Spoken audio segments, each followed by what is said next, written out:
you can find our rankings. We have our start sit tool. We do have we have tools there as well. If you're not a member already and you'd like to join, you can use the promo code POPE, save 20% off the subscription to the site. That gets you all of those rankings, all of those tools as well. All right, so we do have a week 8 that is full, an already started slate. So far, the Jaguars and the Broncos are playing over in London. Right now, 10-7 at half, Jaguars. Nothing too exciting fantasy-wise over there at the moment. However, until we get some questions in here, I'm going to go over a little article that I personally wrote on Friday. It's the ECR versus FTN rankings, kind of get you a little bit of a dabble into our rankings if you are not already a subscriber to those rankings. So the first thing that I want to look at is that our FTN rankers at the quarterback position, a few guys that we're a little bit higher on this week. This week, we're a little bit higher on Aaron Rodgers. Okay, the ECR has Aaron Rodgers outside of the top 15 this week against a tough Bills defense on Sunday night. We, on the other hand, have him as a top 15 option, so we are 3 spots higher there as well. We have Derek Carr, who is 2 spots higher. We have him actually as a top 10 option this week. So if you're looking for somebody there, that's a good option. The ECR also has him as well as a top 12 option. A few that we're a little bit lower on is Daniel Jones. Daniel Jones is facing up against Seattle, one of the surprise teams. However, we believe that he is going to be kind of a fringe QB1 option this week outside of the ECR, who has him at 10. Likewise, Matthew Stafford is another guy, a little bit of a veteran quarterback that we don't think is going to be as well as the ECR believes. The ECR has him at 17. We have him at 19 currently. Outside of that, we're pretty chalk as far as the ECR and the FTN rankings go. Quarterback position is not overly exciting all the time. I feel like those rankings tend to be pretty similar throughout multiple different platforms. When we move on to the running back position, it gets a little bit more dicey. We have a big difference between DeAndre Swift, who's going to make his return this week as he's off the injury report, up against a Miami defense. At FTN, we have him as a top 15 running back this week, as opposed to the ECR, who has him only at 20. Seems a little bit low, especially in a half PPR or PPR format.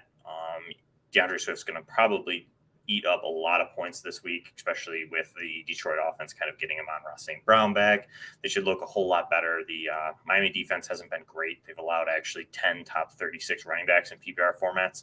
So I think that Swift is a really good option this week, as well as most of the rankers at FTN do as well. So the ECR, again, they have them a little bit lower, which is kind of surprising. Normally, Swift is a pretty hot topic amongst the fantasy world. So I expect him to make a comeback as well as us here at FTN. Another player we're a little bit higher on is Michael Carter, who's going to see an influx in work here, especially with Breece Hall going down. Breece Hall has lost him to an ACL the rest of the season. The Jets did bring in James Robinson. However, FTN doesn't think that James Robinson is going to see a huge workload necessarily here in the first game back. We think Michael Carter is going to see a majority of the workload. We have him at 22, where the ECR has him outside the top 24 at 25. So for us, again, just not too much, just 3 spots, but another guy that I think could have a big day that less people are in on. Another one's Christian McCaffrey. Obviously, you're not going to sit Christian McCaffrey, but we do have Christian McCaffrey as a top 6 option, as opposed to the ECR. It's a little bit lower. Additionally, a little bit lower down the rankings, we have some guys like Darrell Henderson we're a little bit higher on. We have him as 26 versus the ECR at 28.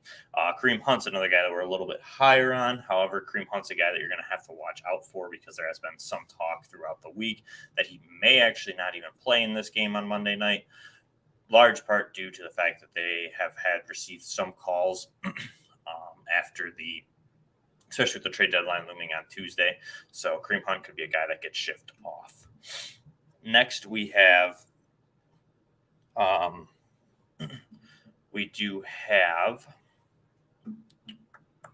let's see here. We have Ramondre Stevenson's a guy we're a little bit higher on, as well as Najee Harris. Both one spot higher than the other options, but two guys that FTN likes a little bit better.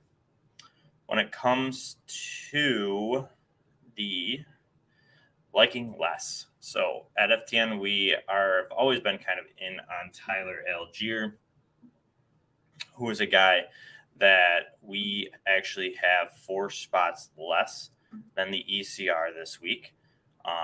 We have him outside of the top 30, where the ECR has him just inside of the ECR. So for that, we are looking at him being a top 30 option, even though he does see a majority of the workload kind of there in Atlanta. Just not loving the matchup there as much this week. It's going to be coming down to whether he finds the end zone and a touchdown or not.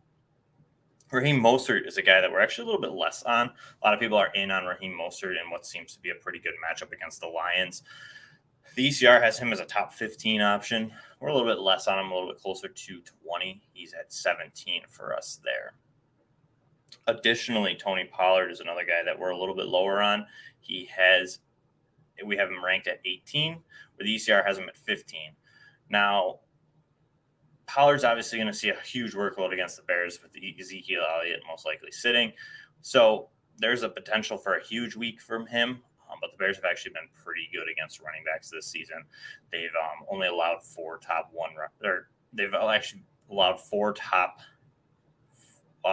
12 finishes, as well as 5 in RB2 finishes, which is actually pretty soft now that I look at it. But again, Tony Pollard is still not, I don't think, a top 12 option, as well as us here at FTN Dome as well. So we're getting some questions rolling in here real quick. We'll start here with Kyle. Kyle's money, tough decision. Rank these guys in full PPR. So Mostert, Henderson, Michael Carter, Eno Benjamin, and Deontay Foreman. So I'm going to pull up our FTN rankings here, and I can let you know exactly where we have these guys at. Mostert is the guy I was just talking about there, that the ECR is a little bit higher on Mostert than we have him. We actually have Mostert at 17, but he is actually the highest ranked of all of these guys. So Mostert to me kind of feels like he's a pretty good start, safe start against the Lions team that's given up a lot of points to running backs thus far. Darrell Henderson is another guy that it's a tough matchup. Last time he did score, we have him at 27, so he's actually going to be behind guys like Deontay Foreman, who we have as a top 24 option this week, as well as Benjamin, a guy that we saw kind of go off last time Connor was out. So for me, I don't know exactly how many you need to start, but if you need to start 2, I would go with Mostert, and then going to go Deontay Foreman in a real good matchup against Carolina. It just seems a little bit safer there. Eno and Carter are a little bit more dicey, a little bit tougher matchups, but Foreman and Mostert for us here at ETN. Brett Thunderstruck, good morning. Good morning as well. With Tannehill out, how do you feel about Woods in half PPR? Do I stick with him in my flex or pivot to Khalil Herbert, Traquan Smith, Elijah Moore, or Darius Slayton? Thanks. Brett, so I wasn't really all that great into Woods to begin with. It's kind of been a very up and down type season for him. Ryan Tannehill's been a very I think you're going to see a lot of Malik Willis on the ground. You're also going to see a lot of Derrick Henry. Derrick Henry's rushed for, I think it's been 3 or 4 straight games of 200 yards against the Texans. I think you're going to see probably a 5th one this week. I think that they stay on the ground a lot to protect Willis. He's still a very raw passer, so unless they decide to throw a lot with him, I would be very surprised. So I would pivot off of him to begin with.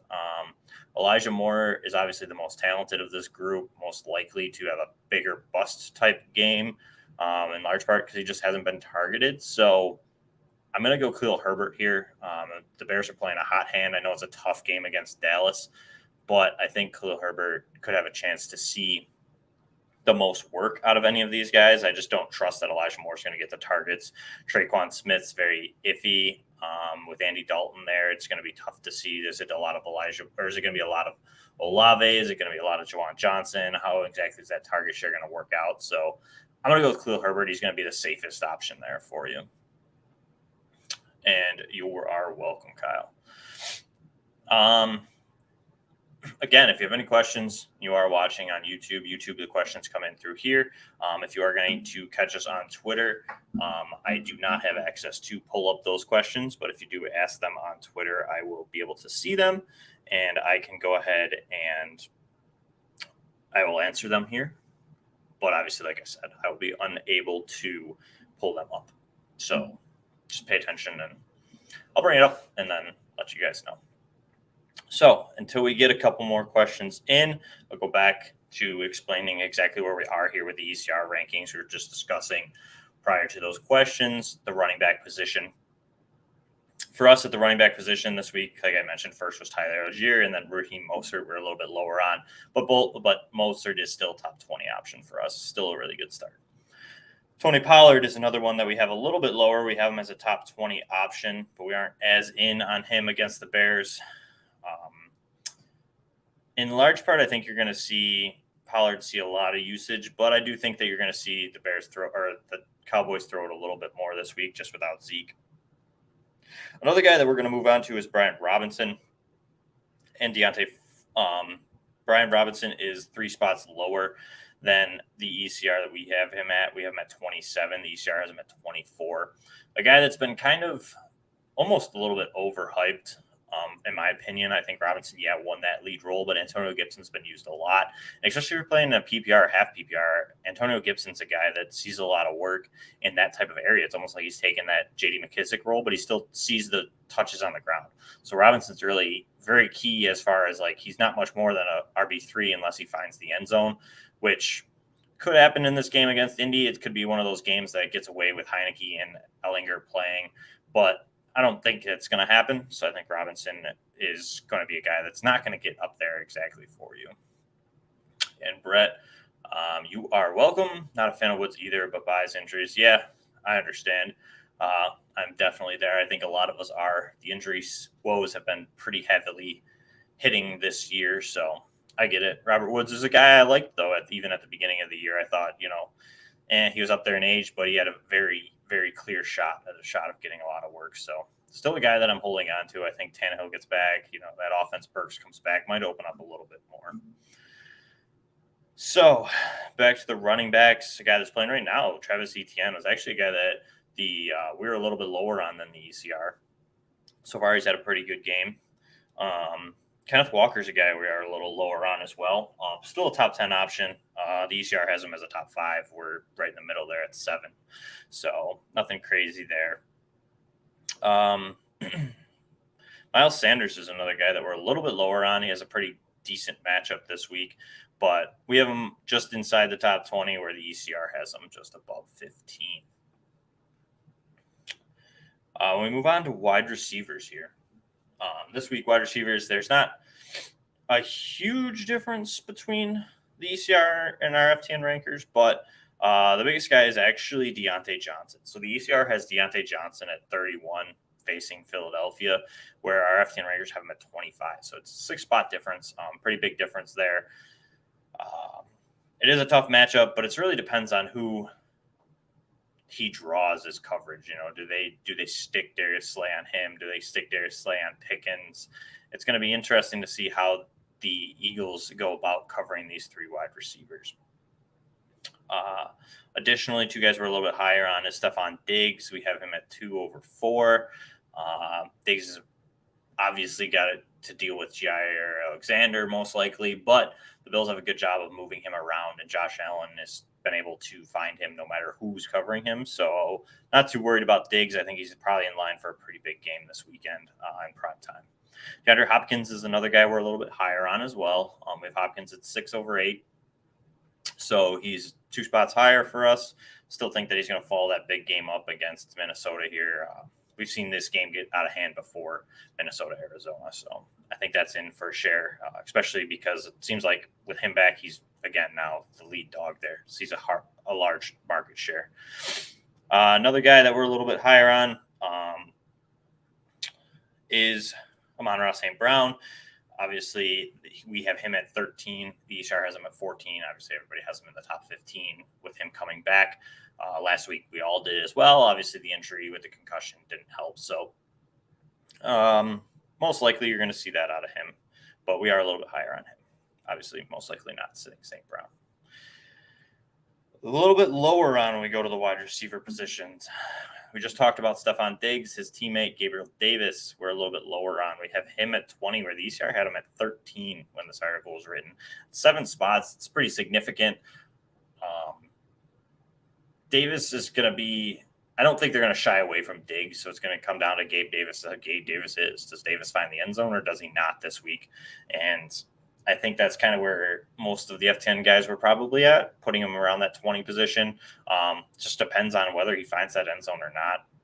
I think Isaiah McKenzie sees some work. You're going to see a lot from Devin Singletary as the Packers give up a lot to running backs as well. So Davis is an interesting player. I think this could be one of those that it's a big boomer bust type play here. DJ Moore's a guy that we're actually a little bit lower on as well. He has an easier matchup in Atlanta, but we have him 4 spots lower than the PPR or than the ECR actually, as he is at 26 for us versus 22. It's a plus matchup, but PJ Walker's always a wild card, so I'm not sold on him being as back as we think, but he should see a pretty big target share. It depends on if they get Cy Smith or Terrace Marshall involved. We got another question here from Eric. Eric is asking Scary Terry or Michael Pittman. For me, I'm going to go Terry McLaurin here. On paper, it's kind of a little bit harder matchup, Indy, than it is Washington, but I think Taylor Heineke knows and has played with Terry McLaurin, and obviously we saw it last week against the Packers, which was like a no-touch zone game for me there because I just didn't like the matchup with Jair Alexander, and Terry balled out.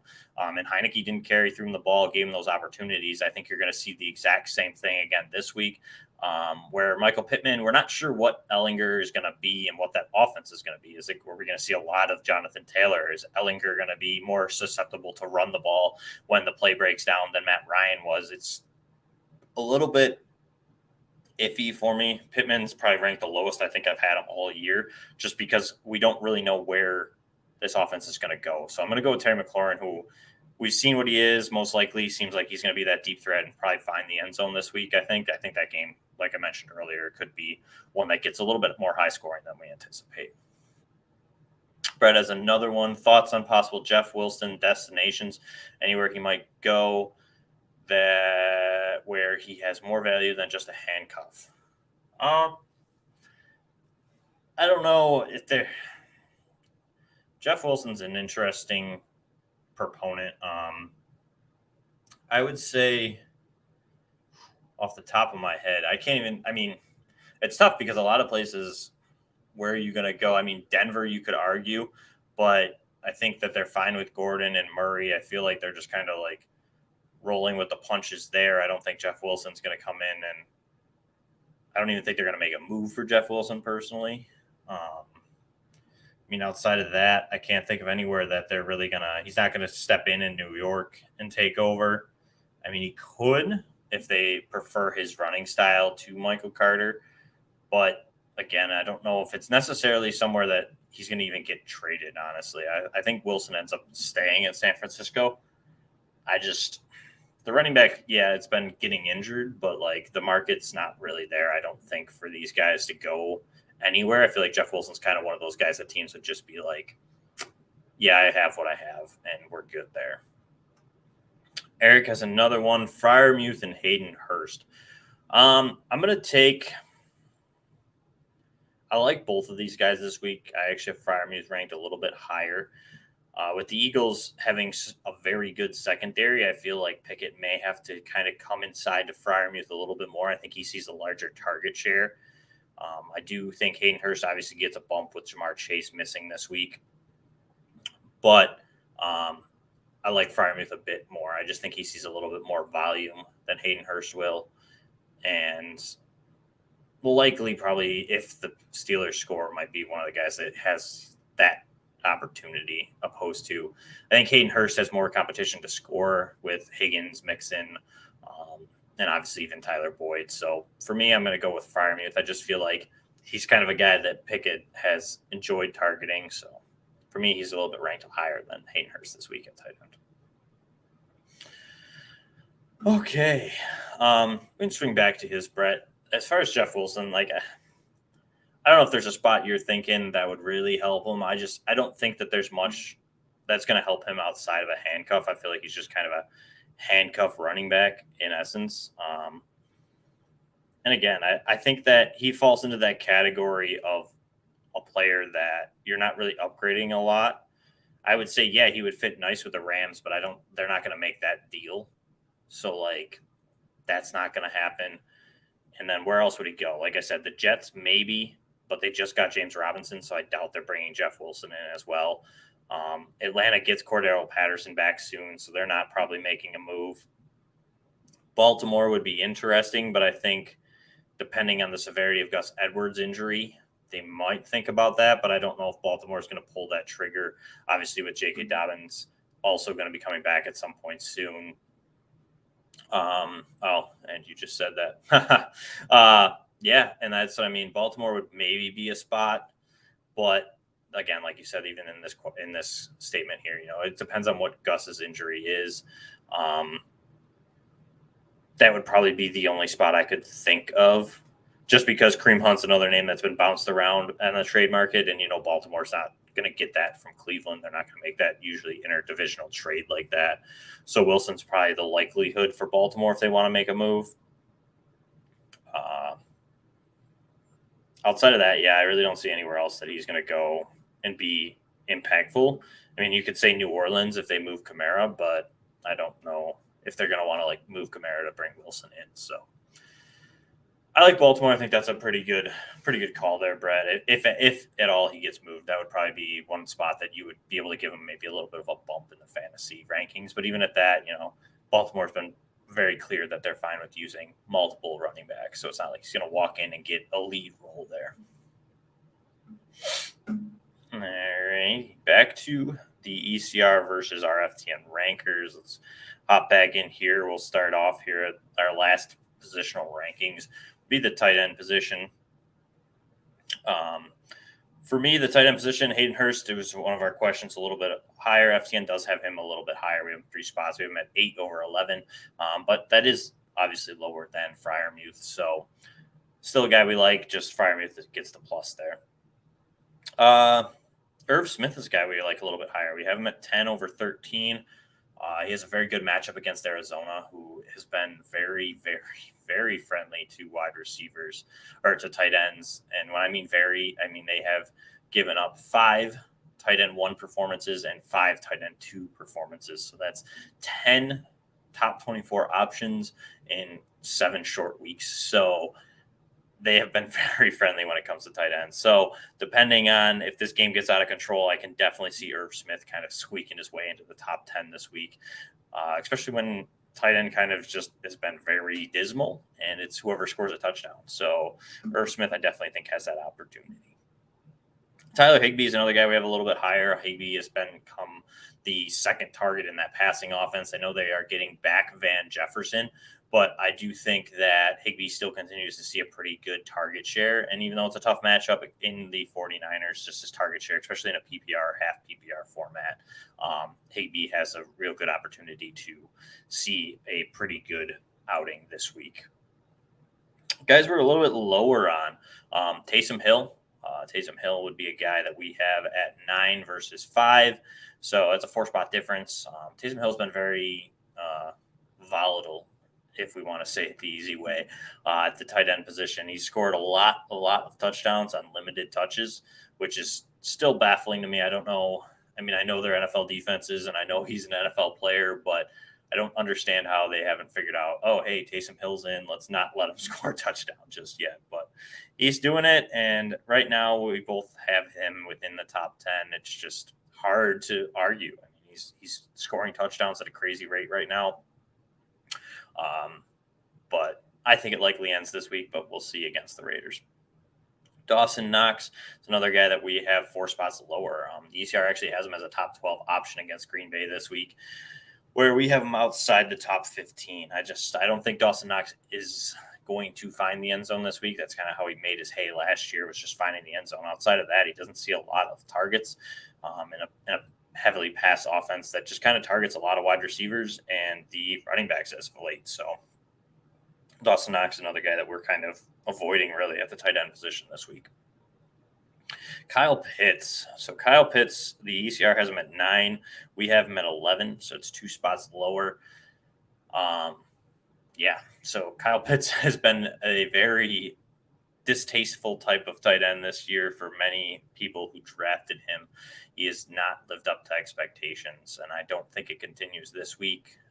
Obviously, FTN, we think he's probably a top 12 tight end, but personally, myself, I actually have him even lower than that. I just don't think that he's involved enough. I know he was a couple inches from scoring a touchdown last week, which would have drastically changed his position amongst the rankings, but I have him at 15 personally, which is actually the lowest out of all the FTN rankers, but I just don't see it happening against Carolina this week. So, So that wraps up the ECR versus the FTN rankings. Obviously, you can check that article every Friday. I post that. If you found any of that information helpful, as well as, like I had mentioned earlier, if you're not a current subscriber to FTN and you would like to join, you can use the promo code POPE to save 20% off.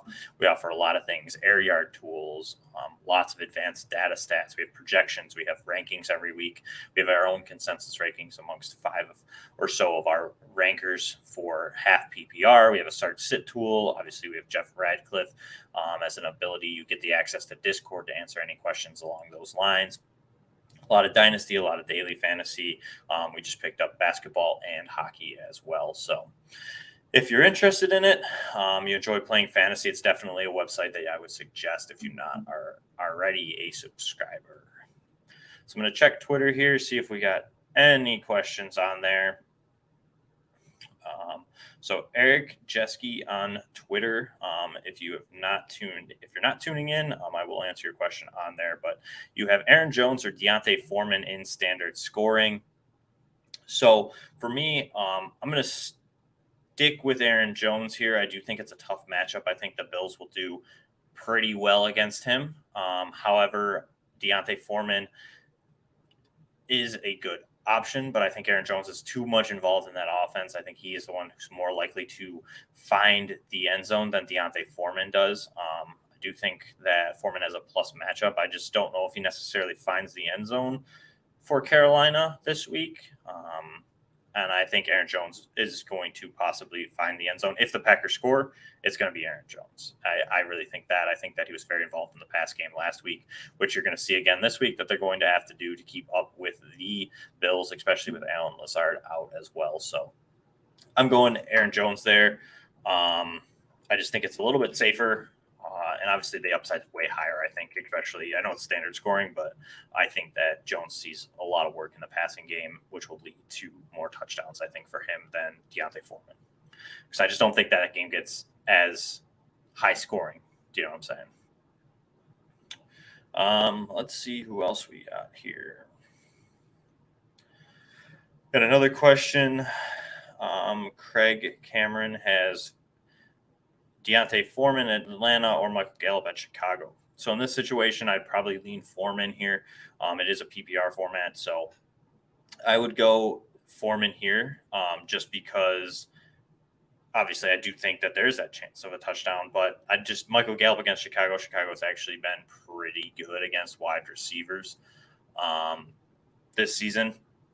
They've only allowed 1 top 12 finish, 0 top 24, and then 3 in the wide receiver 3 category. So I think your upside there for Michael Gallup is like wide receiver 3, where Deontay Foreman, I think, could easily be a top 24 option at running back this week. So I'm going to go Foreman there for you, Craig. And we have Eric is on. Eric says, yeah, that feels right.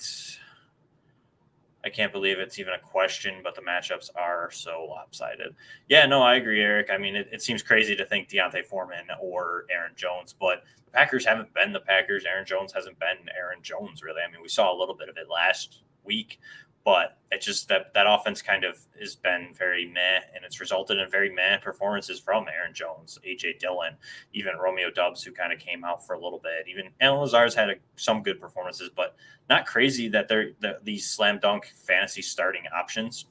Where Deontay Foreman in that plus matchup, like you said, it seems like a real nice matchup. I do think that there's a possibility he obviously does score a touchdown, but Aaron Jones, I think with how they're going to have to keep up in the game, I think you'll see what he had last week. You know, he caught one or two touchdown passes there from Aaron Jones last week and scored. So for me, I think that Aaron Jones just has that ability to find the end zone and what's going to be that higher scoring game. And if the Packers have any hope of winning the game, it's going to go through Aaron Jones. We also got Coach Logan on Twitter. Which one should I sit? Kenneth Walker, Aaron Jones, Jonathan Taylor, Olave, Waddle, and Lamb. That's a really good lineup, first of all, and a very tough decision there. So you're sitting one.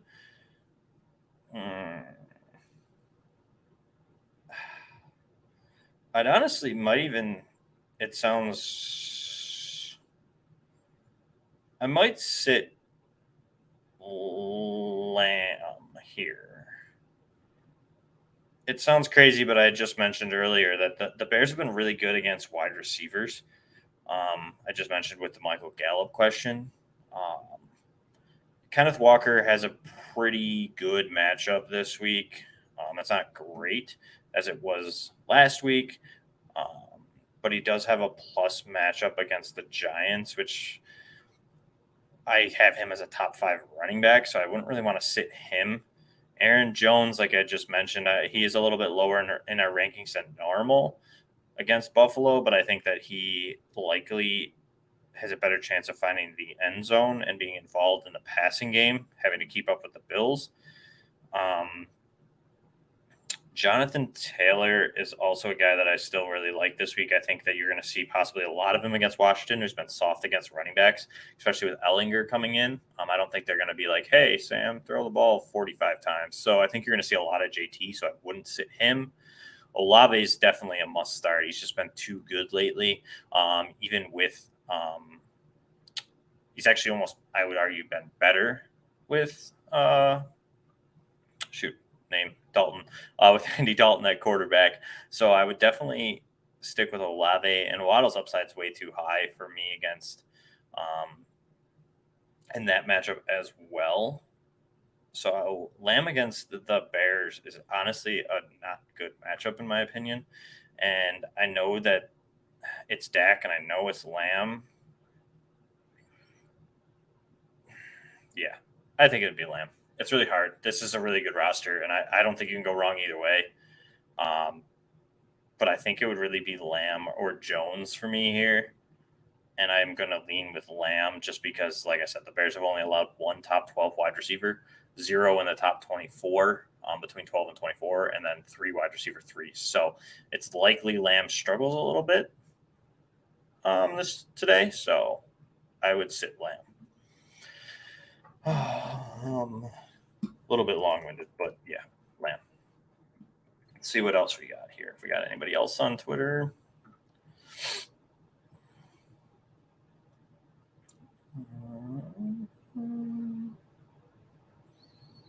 Let's see here. We have Brian Robinson and Herbert on my bench, but playing Cooks is a huge gamble. Would you pick up Renfro or Reynolds instead and start them? So it's a little bit of a complex question. I personally wouldn't pick up Renfro or Reynolds. I don't think that Renfro and Reynolds are going to have huge games. Renfro would be obviously the only option that I would prefer. I don't really love Josh Reynolds, especially with all the playmakers coming back for the Bears today, or for the Lions. So I'd almost rather just play Cooks. I know it's a gamble, but I would still just stay with Brandon Cooks. I think Cooks, as long as he plays, if he doesn't play, obviously you got to go somewhere else. But if Cooks plays, there's no Nico Collins there today. Playing against a Tennessee team that has been pretty soft to wide receivers. So I would stay with Cooks.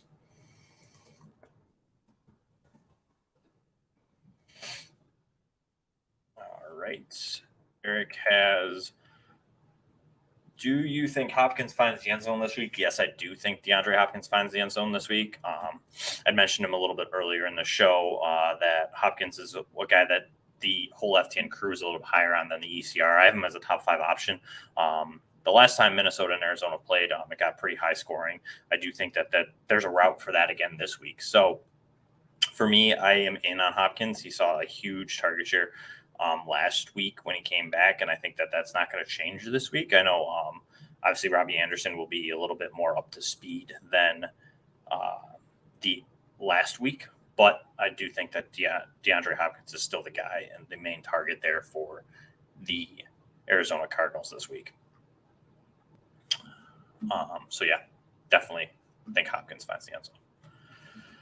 All right, let's see what else, if we have anything here on Twitter. I do not think I see much here.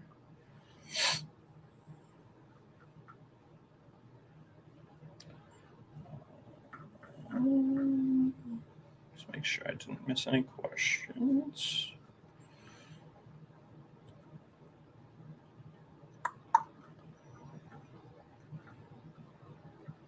No, I have not missed anything yet. So until we have any other questions roll in, let's take a look at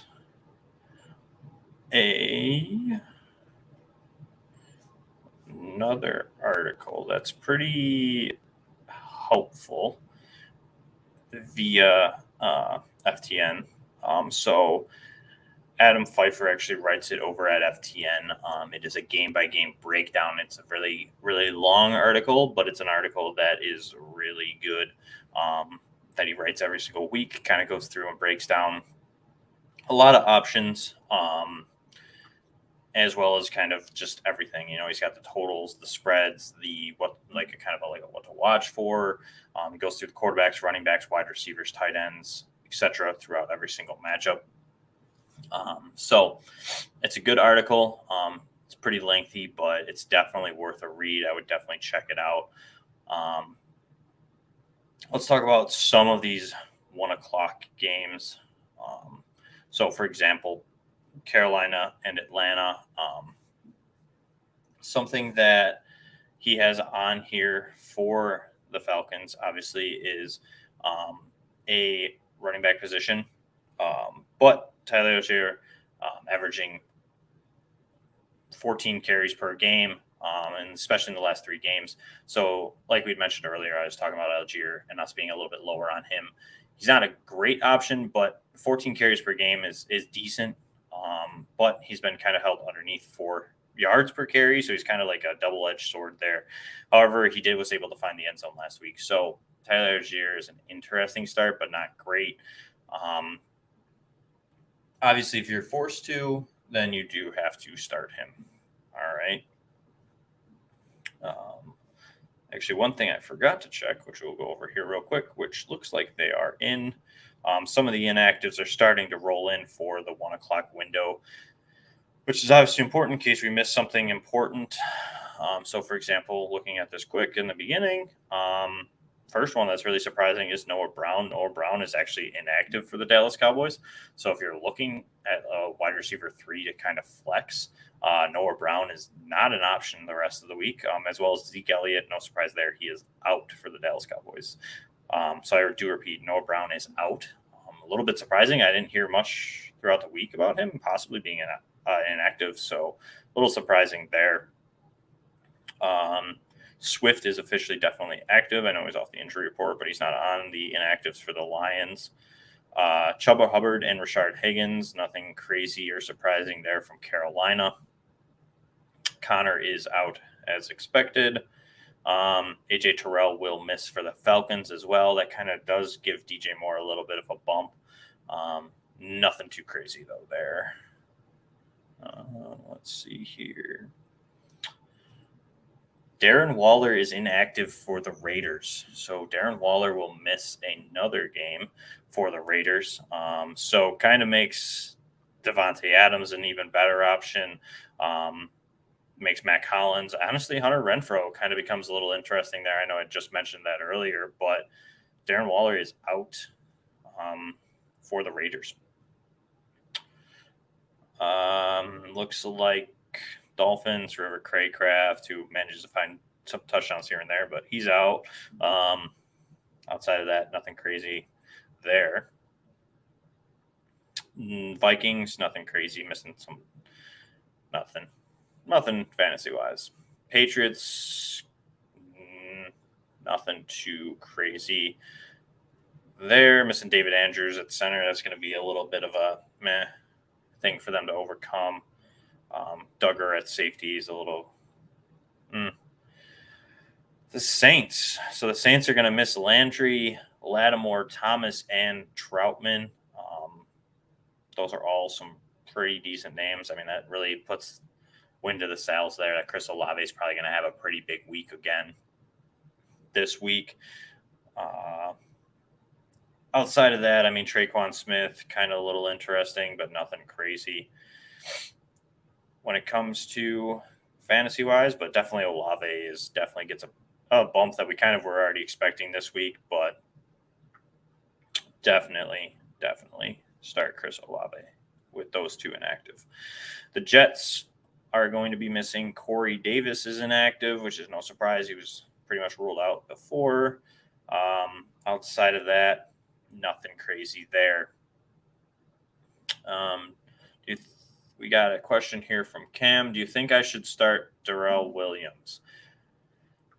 I mean, it depends on obviously who your other options are there. I don't love Darrell Williams, especially with how good Eno played last time, and how well Kootenai Ingram played. And Ingram isn't inactive, so there's a good chance that we could see even all three of these guys. It kind of messes everything up. So Cam, I don't know who else you have. I don't know if you want to drop a couple other names that you're thinking the decisions between. But I'm not loving Darrell Henderson this week, or Darrell Williams, this week. Let's see. Let's take a look here. Let's see who else is out. Scrolling down. So nothing of big name. I mean, Trey Sermon inactive for the Eagles. Obviously, he is having a rough go early on in his career. Outside of that, that's really it. Nobody really for the Eagles that's inactive that's going to affect our fantasy day. Those are all that has rolled in so far for the inactives. Let's see the refresh button here. Looks like we got a couple more. So the Bears, nothing of note there. Pittsburgh Steelers are going to be missing Chris Boswell, which we kind of already knew. And then outside of that, I mean, Levi Wallace is going to miss. So that's going to not be overly crazy, but could help the Eagles there for a little bit better there for A.J. Brown and Devontae Smith. So outside of that, that's all that's rolled in for the inactives. Nothing crazy. I think obviously the biggest surprise was Noah Brown. That's kind of interesting. I hadn't seen much all week on why he would have missed. But yeah, Noah Brown inactive, who I thought was actually a pretty decent flex option this week. So it's kind of a little bit of a bummer there for him.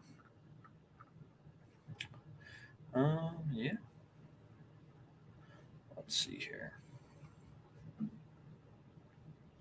I'll roll back to Twitter here, see if we got any more questions that have rolled in.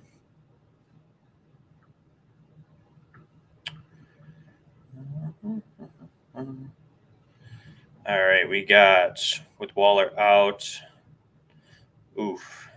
Looks like Sav was looking to play Waller, but Dulcich is already playing on his bench. He needs a tight end this week. Should he drop Michael Thomas or Chuba Hubbard to get that tight end? I think my first question would be, can you move Waller to your IR? And then if not, I would probably go with Chuba Hubbard. Yeah, I will. Yeah, I would go Chuba Hubbard. I know he was kind of involved a little bit more than Deontay Foreman was, but Deontay Foreman's going to get a chance to go ahead and seal up his fate of kind of seeing a little bit more of the workload this week against Atlanta here, Sav. So I would roll with dropping Chuba at least. I also think he has a less likelihood of getting picked up than Michael Thomas does, although it's probably closer than you would expect years past. But yeah, I would probably drop Chuba. That's where I would go. But like I said, try and see if you can move Waller to your IR position. Some leagues allow that, some don't. So make sure you check that first, because if not, then you have to make that choice. But if you can just move him to IR, you're pretty free. Free and clear, you can pick somebody up and then drop them after you get Waller back. And Eric, Chris Meany agrees. Yes, Hopkins does score a touchdown today. So Eric, definitely put Hopkins in the lineup and or put that bet in for him finding the anytime touchdown scorer there. We got another question on Twitter. We got Darrell Williams or Donovan Peoples-Jones. For me here, I'm going to go actually DPJ. DPJ's actually had a pretty quiet season thus far. I know it hasn't been like a crazy fantasy production, but he's seen a lot of work and a lot of targets over the last couple weeks. It's been a little bit more limited just because it's Jacoby Brissett, but I really like him as an underlying player. If he's actually out on your waiver wire, I'll give you a little advice now. Try and go and grab him if you can and stash him, especially with Deshaun Watson coming back soon. I think that's going to really unlock Donovan Peoples-Jones. He's a little bit more of a deep threat kind of player, and Watson's going to thoroughly enjoy that. We've seen it with Hopkins. We've seen it with Fuller. He enjoys kind of stretching the field there, where Jacoby Brissett can, but it's not his forte, and he prefers to not do that. So that's where Donovan Peoples-Jones has kind of struggled to see any huge production, but he sees the targets in the red zone. He's a big target. He creates decent separation, and I'm all in on Donovan Peoples-Jones. I actually even like him this week. I think against Cincinnati, it's going to be a game that they're forced to throw a little bit more than they want to, especially if they do sit Kareem Hunt. I know they have Dearness Johnson who will come up behind him, but I think Donovan Peoples-Jones could have a decent day. Nothing crazy. Wide receiver 3 kind of flex type player. But I think he's a little bit more involved than Darrell Williams will be, because I did mention it earlier where I think that with Darrell Williams and how well Courtney Ingram looked, I think you could see all three, Darrell Williams, Eno Benjamin, and Ingram this week, which just kind of muddies the water for everybody there. So for me, when you're this deep into the lower portion of the rankings, I'm going to go with the wide receiver who has, I think, more likelihood of seeing a little bit more usage as well as the chance of finding the touchdown, which I think Donovan Peoples-Jones will be able to do, at least of these two. Let's see. Anything else we got here? Does not look like we have a lot. I think we got them all. In case you're not watching the game on ESPN Plus, I can give you an update there. It is 14-10 Broncos. So if you're not watching it, I can give you a little bit of heads up there.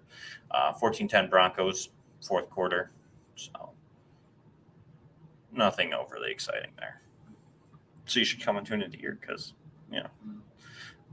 that game's not fun.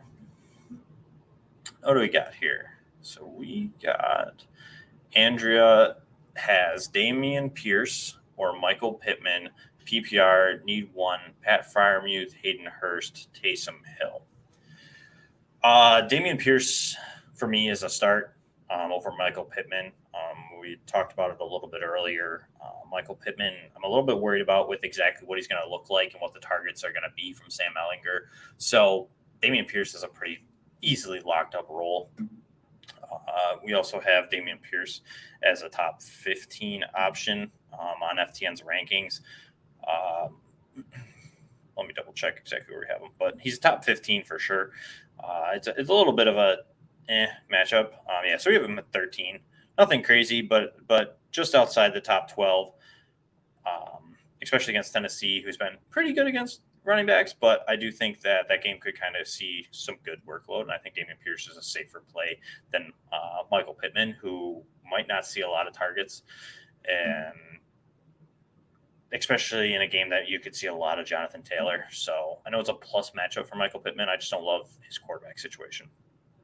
When it comes to tight ends, I'm going to go Freiermuth. I know it's a tough matchup in Philadelphia, but Freiermuth has been a key part of that offense, and I think Kenny Pickett has found some safety in targeting him under the inside the defense there underneath.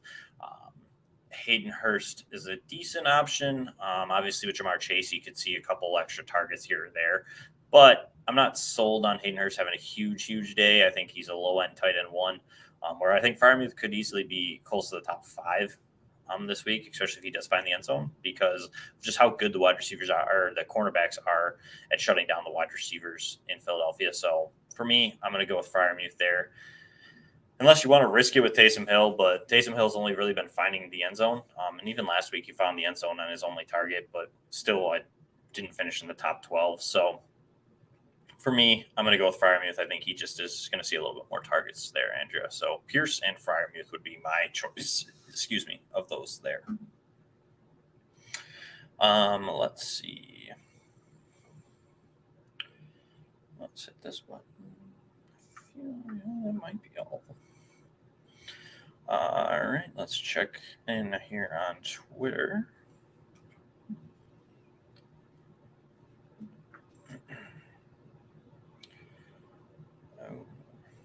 Loading.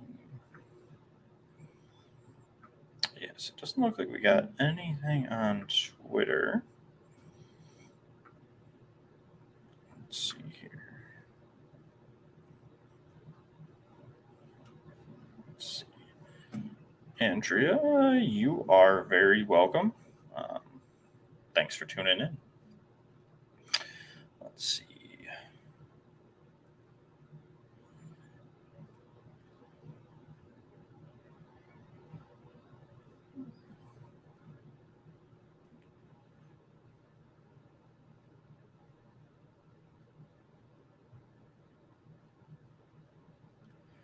All right.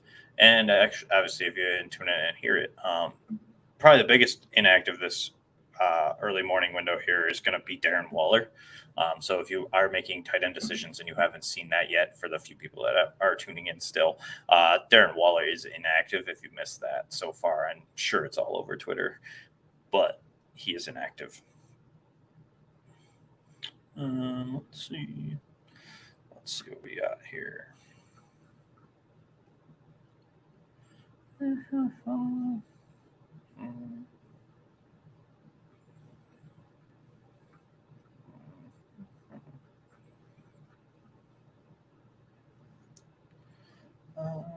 Let's see, any more questions on Twitter yet?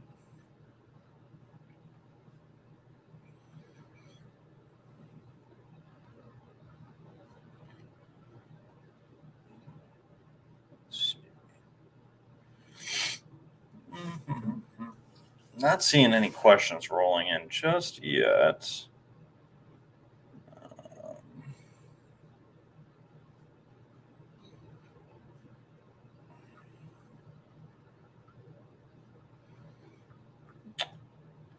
In case you're not watching the game, Jaguars are driving, so that's a plus.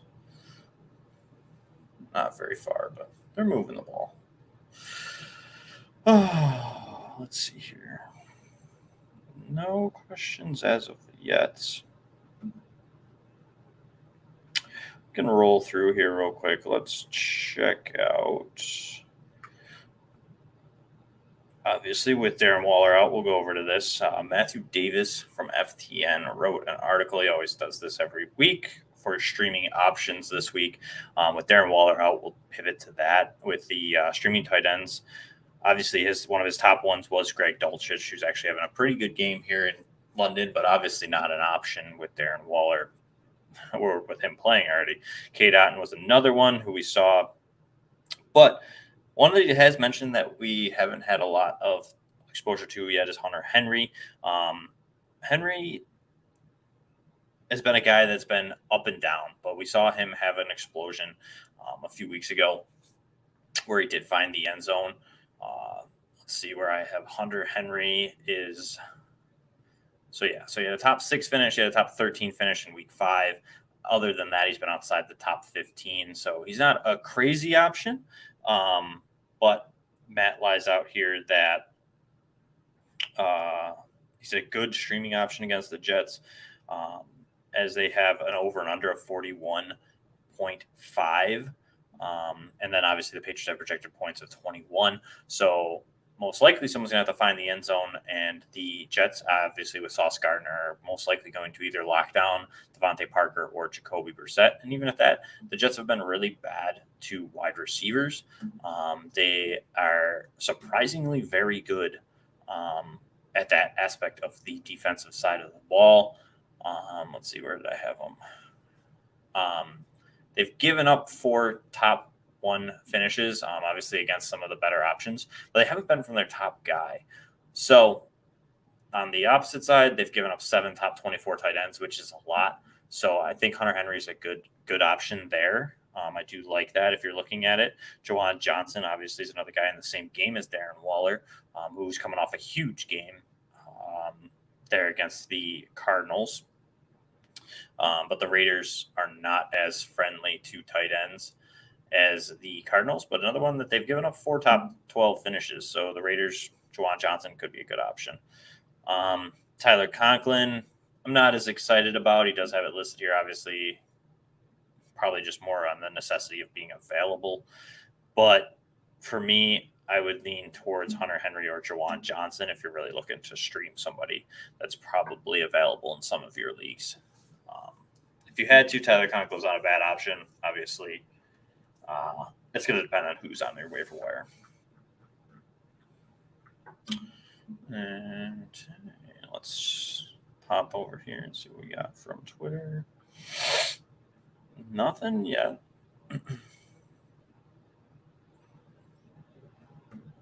Let's see here.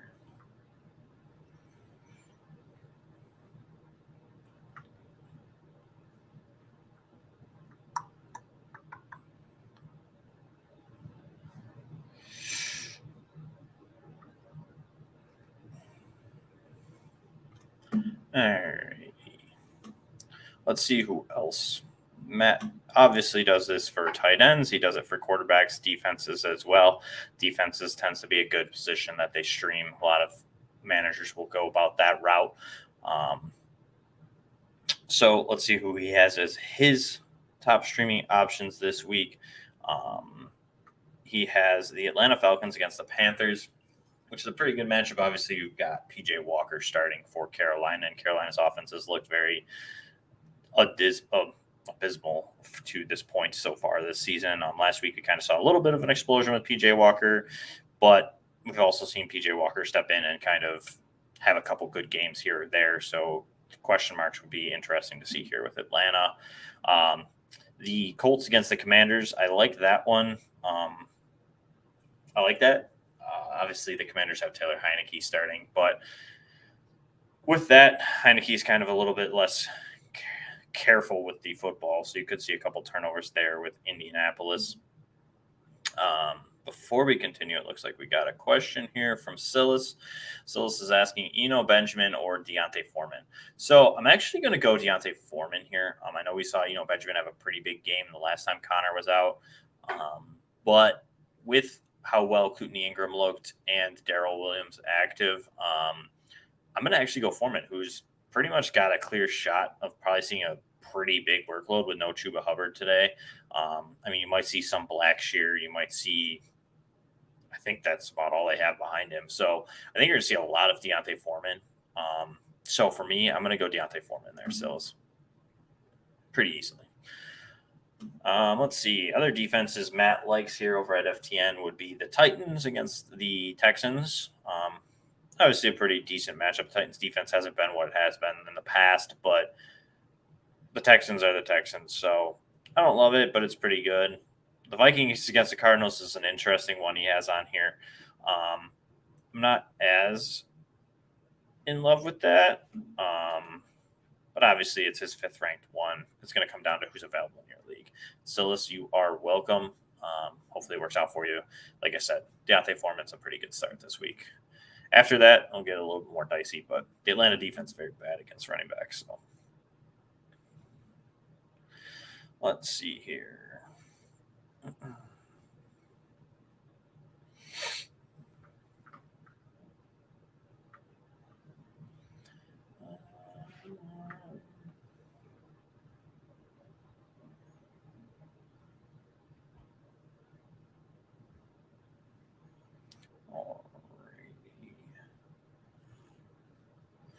Let's see if we can just pull some up here. So we've got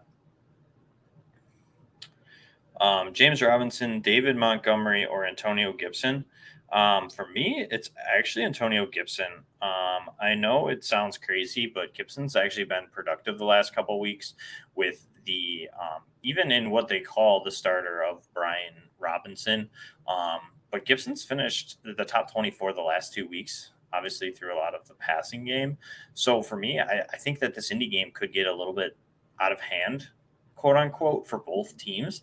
I think Gibson's going to see a pretty good usage again this week, and I think there's a good chance he finds the end zone. So for me, I actually am as a top 30 option this week, which is not a popular viewpoint, but I really like him. I don't think James Robinson sees a ton of work, even though he is active against New England, and even at that, New England's been pretty good. They're like mid-pack against running backs. So I'm not sold on that. I think you see a lot more Michael Carter than James Robinson. And David Montgomery against Dallas, I don't love, especially with the hot hand approach that they're bringing. Smart coaching way, but definitely creates a big problem for us as fantasy managers on who exactly to start. So for me, I'm just going to roll with Gibson. I think it's a plus matchup opposed to these two, and I think that he sees enough usage to and possibly that end zone and be a top 24 option this week, at least a top 30 option, which would put you in that like kind of flex area. So I'm in on it. Yeah, I would go Gibson there.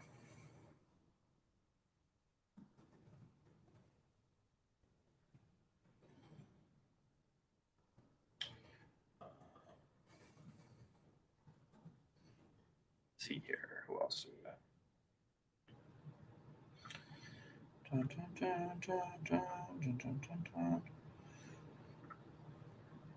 Let's see. So Sav followed that up with who else or who would he stream? So he's got some options of Monroe, Thomas, Jordan, Disley, Hooper, Granson, the aforementioned Tyler Conklin. In this situation, I'm actually going to go with Logan Thomas. I know he's questionable, but I believe he's starting. I thought I saw the inactives for Washington, right? Maybe not. Let's see. Washington. Or no, because Washington's a late window game. Yes, so those are not out. Let's see. I would probably lean Thomas. The question is, though, with him being questionable, I would be worried.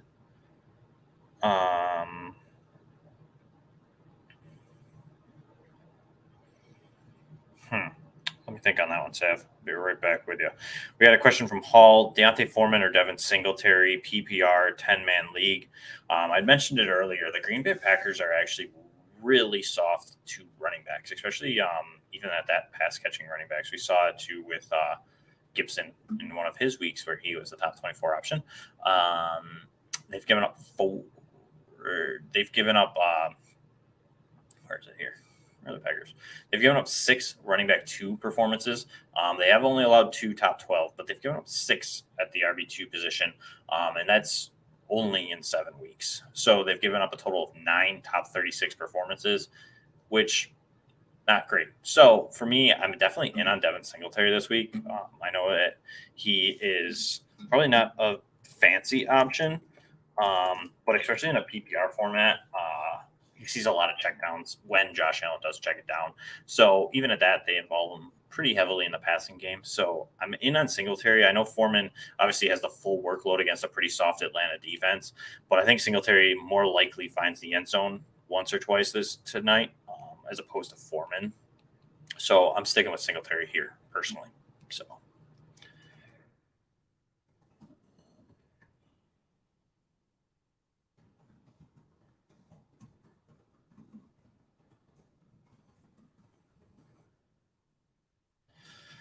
Let's see what else we got. So we'll swing back to Sav's tight end question here. I'm going to obviously try and flex Thomas, but in your situation, I'd obviously try and go with Thomas. We'll see when the inactives roll out, and then I would go to Disley. That would be the route I would probably go.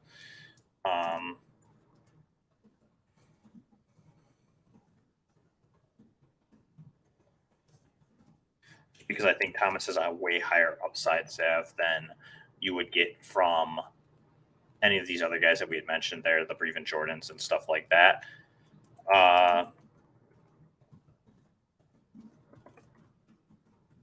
I just still think that Thomas is a key intricate part of the red zone offense there for the Commanders once he's healthy. I know he's missed a couple games here and there, but even that game that he did play, he was the tight end 9. Not anything crazy, but he was at least more involved than a lot of these tight end positions would be. So I'm in on that as opposed to these other guys like Monroe, who we saw step in, didn't really get a lot. Again, he's facing New Orleans, who has yet to allow a top 12 tight end finish. So I'm out on Foster Moreau.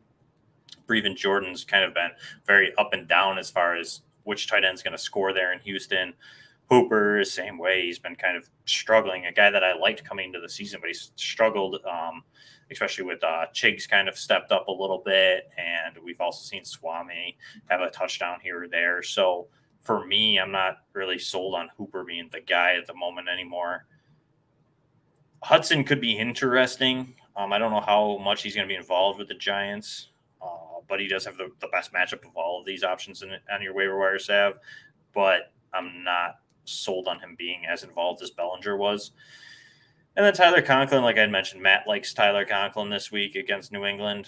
I'm not sold on him being a great option. I do think that the Jets, if they find a lot of success passing, it will probably be partially through Conklin, as the Patriots are very good against wide receivers. But I'm going to try and go ahead and start Thomas, and then if I can't, I'm going to pivot to Will Disley. I know it's hard because you are picking up one of these guys, but that's my route. I would like Thomas personally. Let's see here. Any other questions we got here?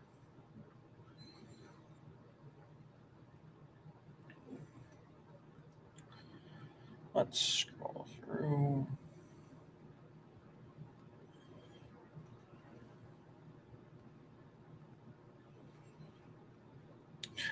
We got one on here on Twitter from Joe. It looks like Miles Sanders, DJ Moore, Benjamin sit 1 in that situation. I'm actually going to sit Benjamin here. I think that I do like but I think DJ Moore has a decent game against Atlanta, and Miles Sanders against Pittsburgh is actually a really good matchup. I think that he's going to see a pretty good workload there this week because Pittsburgh's allowed 5 tight end or running back 1s so far this season, as well as 8 top 36 options. So I think Miles Sanders actually has a better matchup than Benjamin, and it's just a better player. So for me, I'm going to sit here. And like I mentioned, I think it's going to be a little bit more of a clustered backfield with the three that have performed pretty well over the last few weeks, spelling Connor as he's been missing. So for me, I would definitely be sitting there.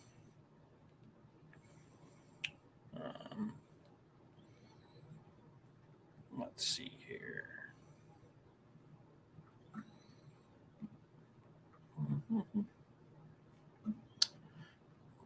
Looking like we don't have any other questions at the moment.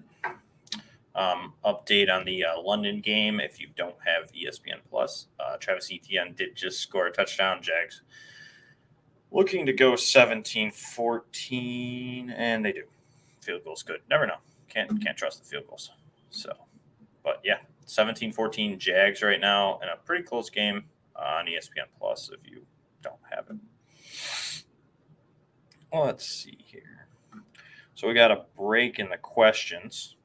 Again, if you're not a member at FTN right now, I do suggest signing up. You can use a promo code POPE to save 20%.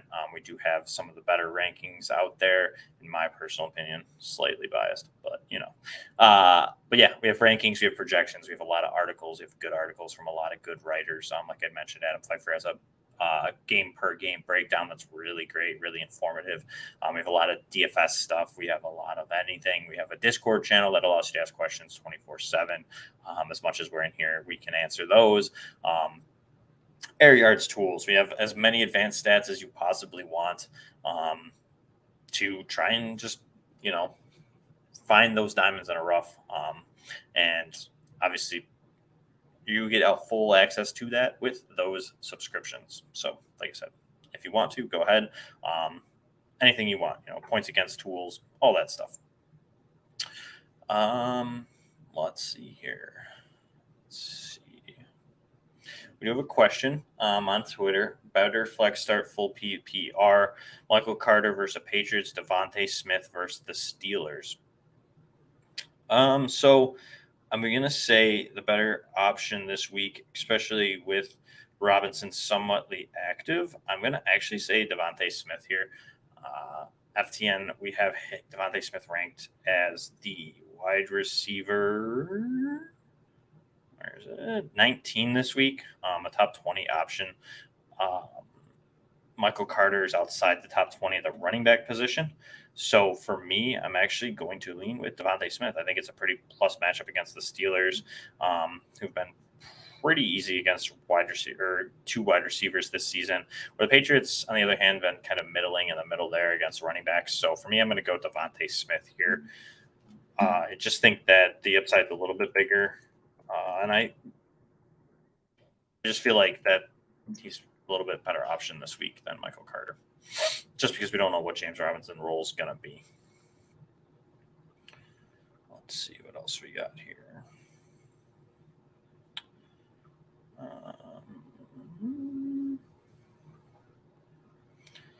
Let's pull up some other ones here on Twitter.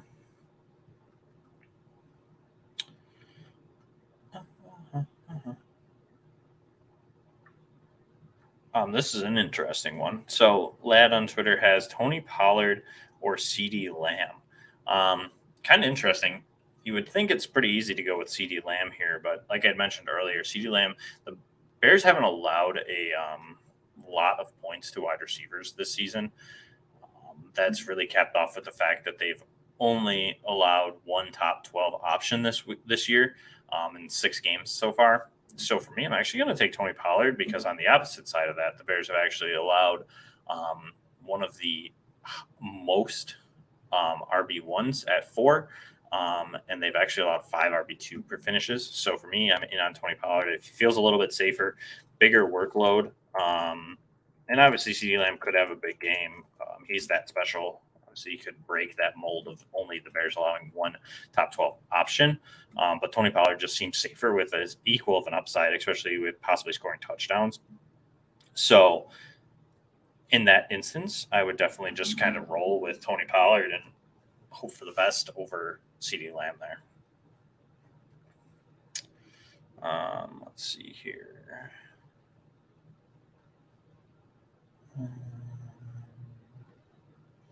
Any other questions on Twitter?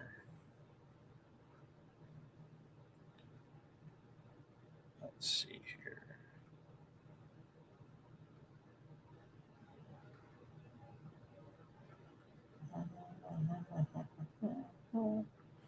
Let's just do this.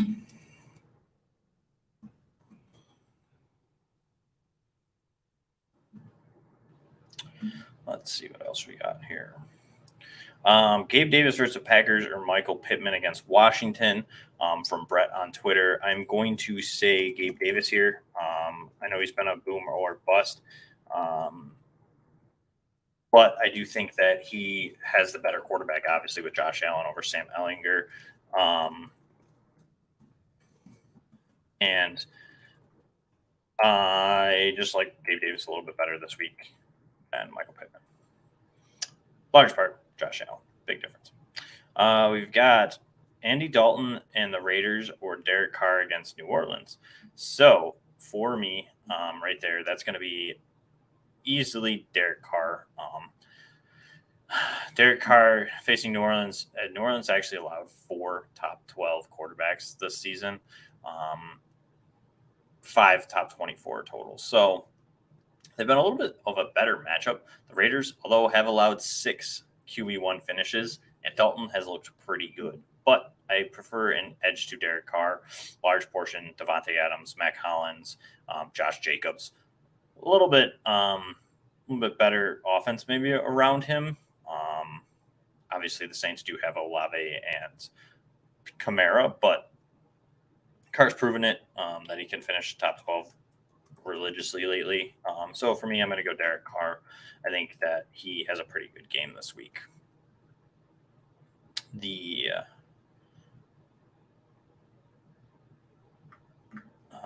Let's see here. We've got Kirk Cousins or Geno Smith.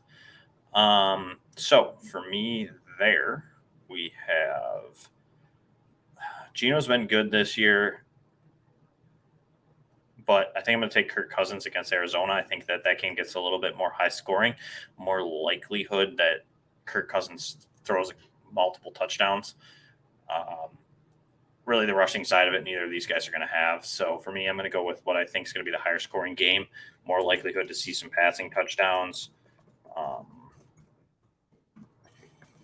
and go that route, chasing the points more so than Geno Smith against the Giants, who have actually been a pretty good defense. So I'm not sold that game gets crazy, where I think Minnesota, Arizona could get a little bit more of a high-scoring game and open that game field up a little bit more for Cousins to find his way to more points than Geno Smith will.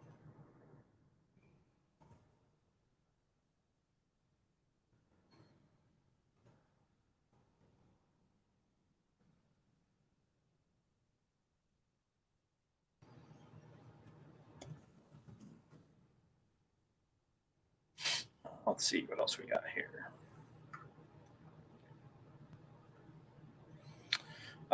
So we have CeeDee Lamb or Hopkins from Fly Eagles Fly on Twitter. I am going to easily go DeAndre Hopkins here. I have him as the top 5 options. And like I mentioned earlier, CeeDee Lamb versus the Bears defense is not good. They've only allowed 1 top 12 type wide receiver all season. So yeah, it's pretty easy for me. It's going to be DeAndre Hopkins.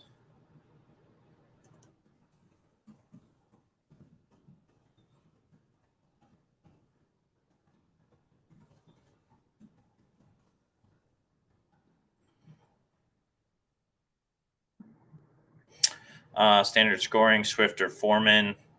At no point would I sit Swift. For me, that's pretty easily Swift, just because you can't bench DeAndre Swift. He's just too good.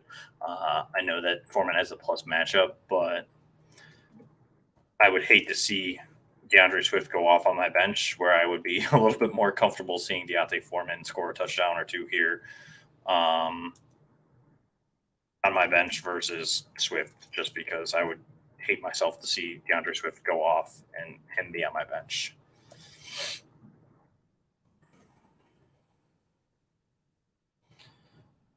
Let's see here. Redraft, PPR, flex, Ertz, or Jacoby Myers. I'm actually going to take back Ertz here. Jacoby Myers, another tough matchup against New England, who also hasn't allowed a lot of top 12 finishes from wide receivers. So I'm going to take Zach Ertz against Minnesota. Again, higher scoring game.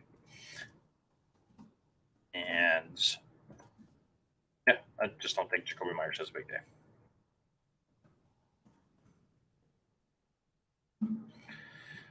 Let's see here.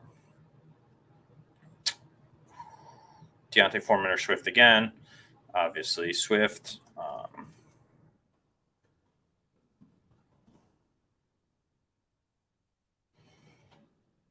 Let's see here. Brandon Cooks or Josh Reynolds. Kind of interesting one there.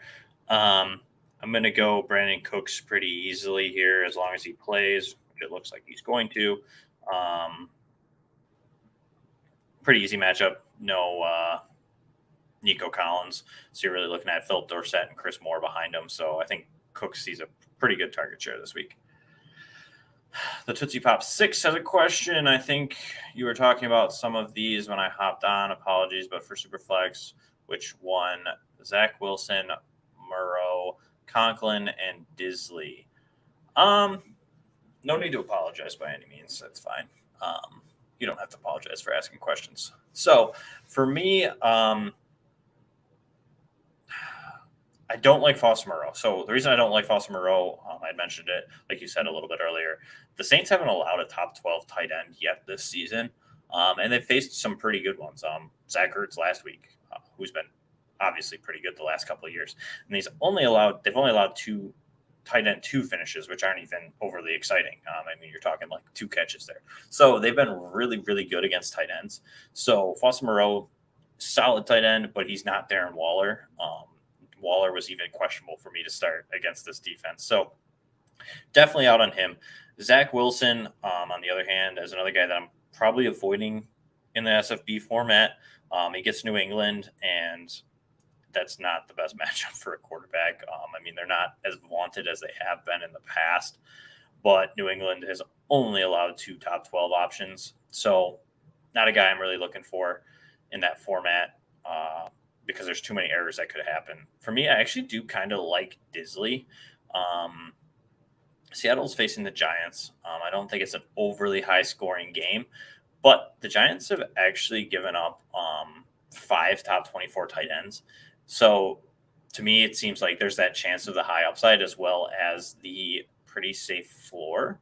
And I don't know if Fant's been kind of involved, but he hasn't been super involved. So for me, I'm going to go with Disley here, just because I also don't like Conklin against the Patriots, because the Patriots aren't necessarily a boat of confidence with Zach Wilson throwing him the ball. So the Tootsie Pop, it's risky, but I'm going to go with Disley there. The rest of your options aren't even all that much better, in my opinion. So I'm going to go with Disley.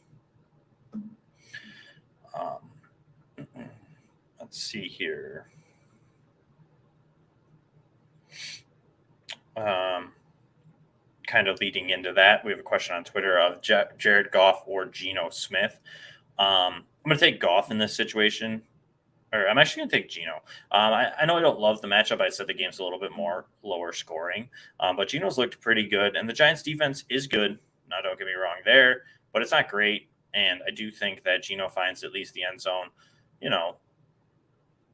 once, possibly twice here. But he's a little bit safer. The Giants have given up, 6 top 24 finishes as opposed to the Dolphins, who have given up a little bit more on the quarterback 1 side, but not as much on the QB2 side. So it feels like, Goff is interesting, but I'm not sold on it. So I'm actually going to go with Geno here, and let his storybook season continue to ride for me. Let's see what else we got here.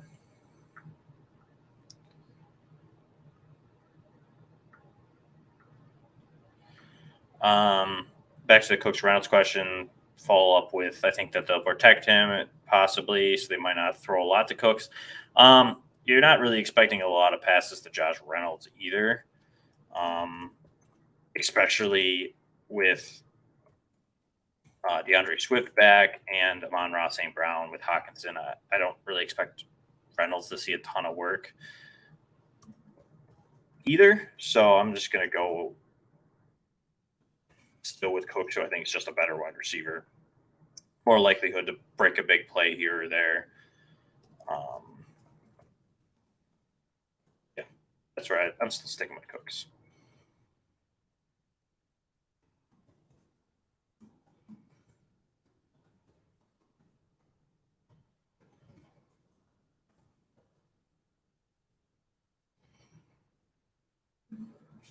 Let's see what else we got here. Oh, we got another question here from Harrison. Harrison, is Foreman, Ramondre, Stevenson, and Boyd need to? Tyler Boyd for me. Harrison, is it PPR? If you're still, obviously you're probably still here, but if you could just toss that in there quick, because that would definitely matter with the PPR. But I'm leaning Ramondre and Boyd either route. I do like Deontay Foreman still this week, 0.5 point PPR. Yeah, I'm gonna go Boyd and Ramondre here.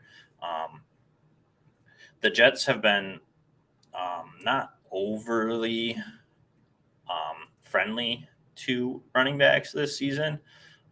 They've only allowed one top 12 finish, but I think Ramondre could easily be an RB2 as they've allowed 3 RB2 finishes and 3 RB3 finishes. So they're not allowing the high end points there, but they are allowing the mid-level performances where I think Ramondre is going to be, that offense might be a little bit better against the Jets than Carolina against Atlanta. I know Atlanta has a really cushy matchup, but I still think it's going to be Ramondre and Boyd just because Ramondre is going to see more passing work than Foreman, so you'll get those little bit extra bonuses there from that 0.5 point. And Boyd without Chase is going to be is a must start kind of for me. I don't have him ranked super, super high, but like he's going to see the work. It's going to be Higgins and him. Additionally, the Browns might be missing a couple players from their secondary, which is only going to make that matchup even better. So, yeah, I'm going to go Tyler Boyd and Ramondre Stevenson there with the passing format with the 0.5 PPR. So, all right. We got CC Sharks, 49ers defense or Bills defense. Let's see here. The Bills against the Packers is really, really is a good option. Well, the 49ers did look really, really good against Stafford last time. I'm going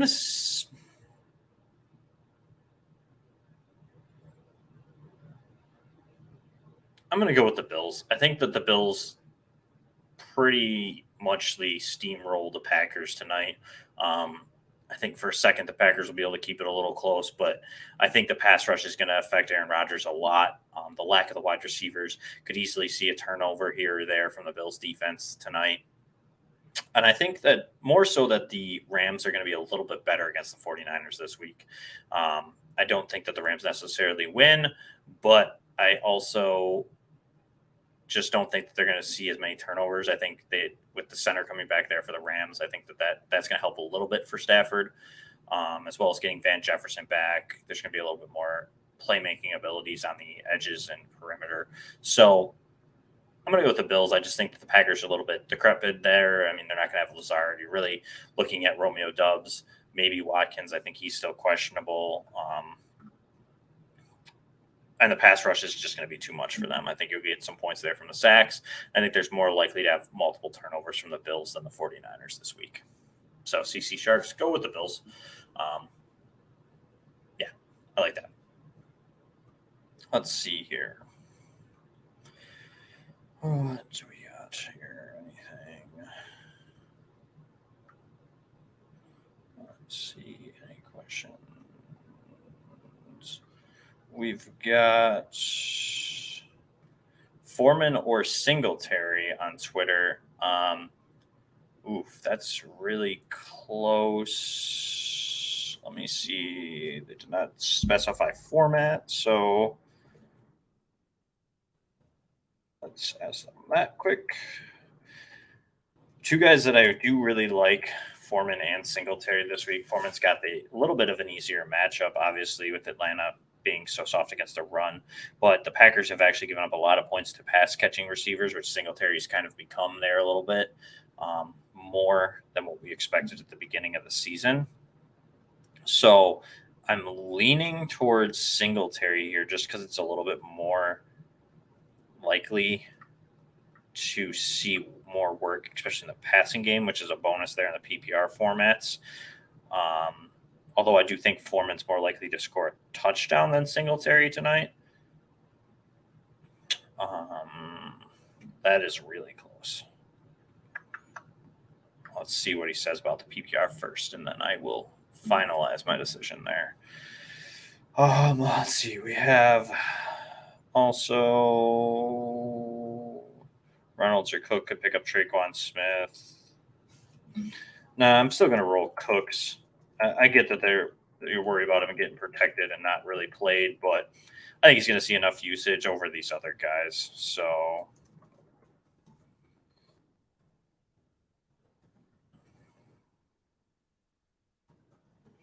I just don't think that they protect him that much. I mean, obviously they could sit him, but I think if they really wanted to protect him, they'd sit him.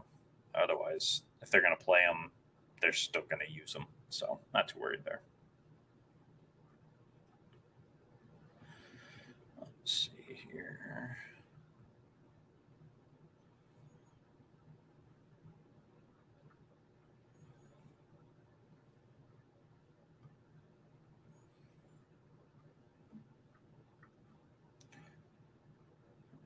We got one here from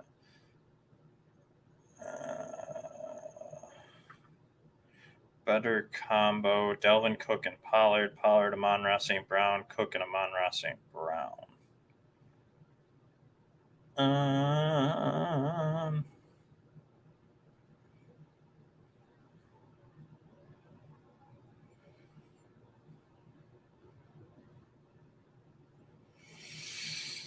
I'm going. Let's see here. That's kind of tough. I'm gonna go Cook and Amon-Ra St. Brown.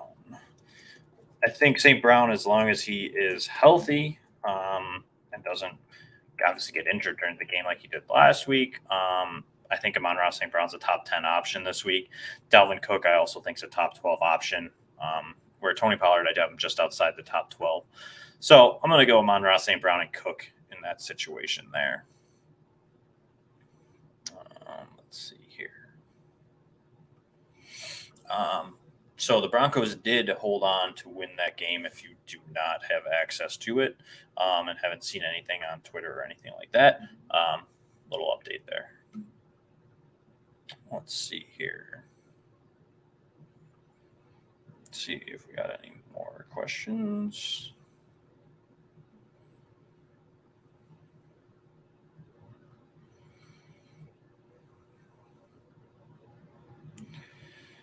Terry McLaurin or Gabe Davis. I'm going to take McLaurin here, actually.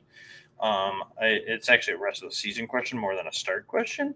I think that he's starting to – it depends. Obviously, Wentz might change it a little bit, but Taylor Heineke's looked pretty good with him. I think that they're going to realize throughout this stretch with Heineke that they need to make it more of an effort to get Terry McLaurin the ball. Hopefully, Wentz notices that as well. So I'm going to roll that way.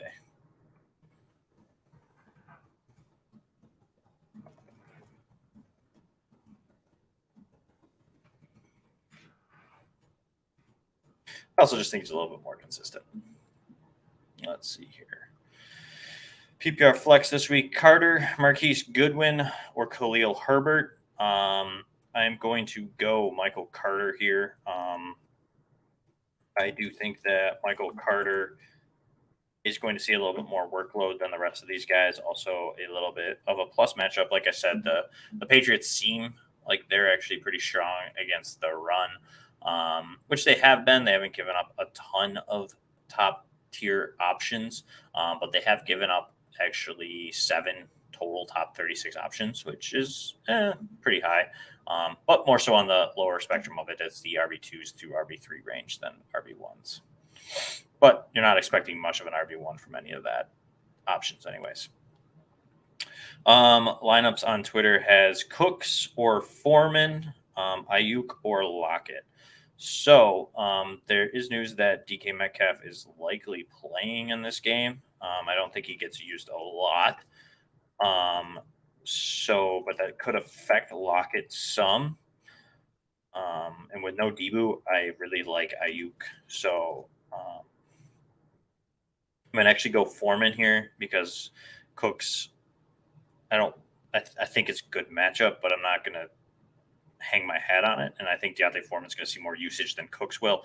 So I'm going to go, Deontay Foreman. I'm actually going to take Ayuk here. I don't love Ayuk, but with no Deebo Samuel and what's likely to be a pretty good game, I'm going to go Ayuk. I think he does find the end zone like he did last time that the two matched up against each other. Let's see here. We have D Money on Twitter is asking, pick 2 running backs, full PPR, Singletary, Foreman, or Pierce. Let's see here. So we're going to go with 2 of these. I'm actually going to go Pierce and Singletary here.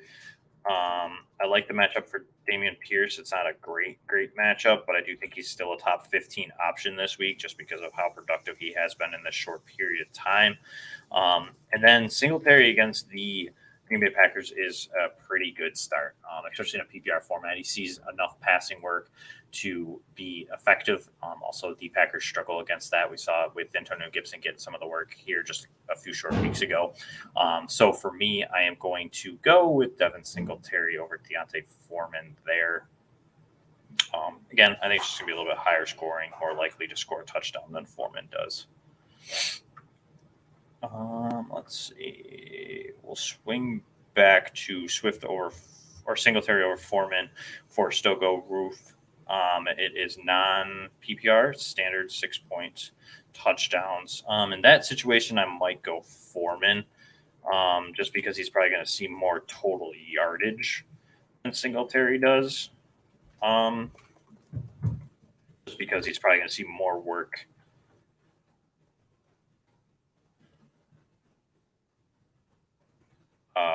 than he does in the passing game. So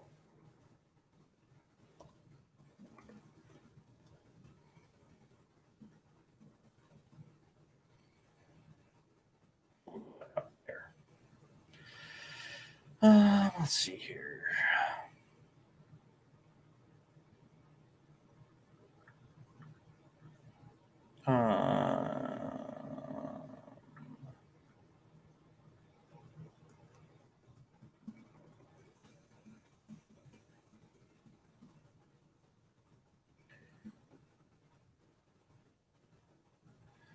See here. All right, we'll hang out here for a couple more minutes. It's been a pretty slow morning, I feel like, with the London game, and I feel like not that many teams on buys. There's less questions this week, which is not a bad thing. Maybe you're using the tools on FTN's website, like I had mentioned before. Start, sit tools, rankings, Discord, chat, all of the above, all available. If you're not a current member, use FTN. Go to the FTNfantasy.com, sign up using promo code POPE, save 20%. Gets you full access to all those tools. Great tools. Then you might not have to come on the show, although your presence would be missed. So, or you could just come and ask him. I can help you out. Let's see here. There's actually a trade question. Garoppolo and Willis or Stafford. It's a dynasty question on Twitter. We'll work through this here real quick. See if we get any questions. I know it sounds crazy, but I would really prefer the Garoppolo and Willis side. Like Garoppolo and Stafford seem pretty even at this point, at least for the rest of the season, because Stafford has just looked very, very bad. And Willis at least gives you some upside. You're also getting that extra chance at two possible quarterbacks. I do think that Lance comes back and he starts next season, but who knows where Stafford's really going to be. Most likely he starts next year. I'm not saying that Stafford's going to not be the quarterback of the Rams, but I just think you're getting equal production the rest of the season, if not better, from Garoppolo. And Willis gives you the long-term aspects that Stafford gives you.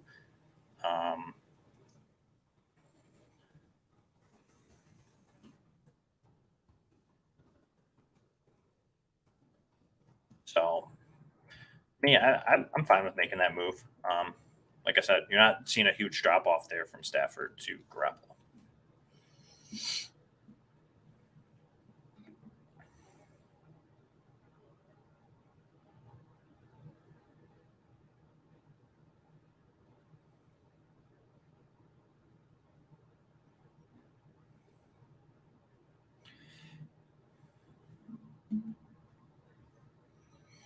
Let's see here.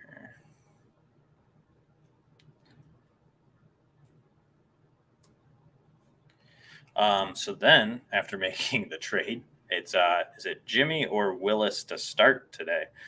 Man, I'm still gonna start Jimmy. I think. I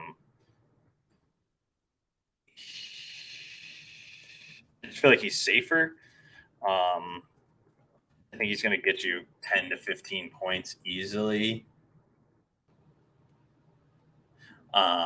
But Willis obviously has a huge upside. So if you're willing to be risky, which I'm necessarily not, I would stay with Jimmy.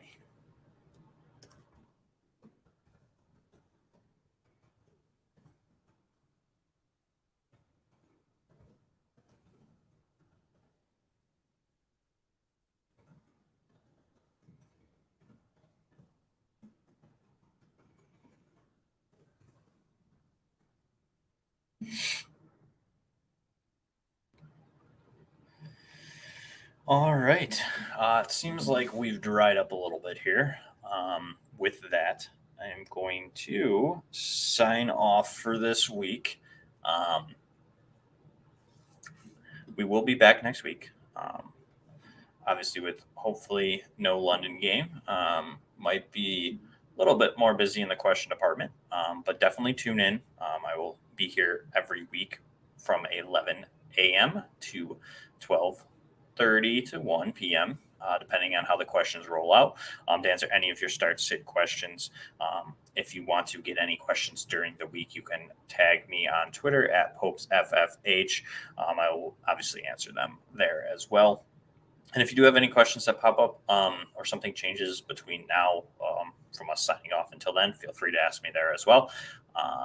And until next week, have a good week.